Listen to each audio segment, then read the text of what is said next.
Welcome to Kahoot. Today, we will show you how to find a game pin. To start, open your browser and head to Kahoot Doit. Or, if you prefer, load the Kahoot Mobile app and tap the Join button. Upon arriving there, you'll notice a field awaiting a special code. Remember, as a player, you don't generate your own game pin. Instead, you'll receive it from the host of the Kahoot Game session. The host generates this pin when they present a live Kahoot or assign a Kahoot for you to play. When it's time to join a live game and the whole screen is visible, keep your eyes at the top of the game's lobby.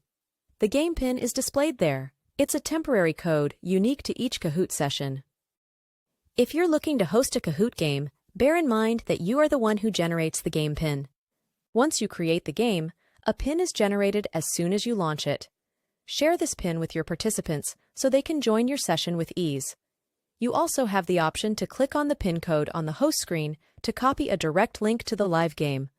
This link allows participants to connect directly to the game without needing to enter the pin. And that's it. We hope it helps. Happy Kahooting!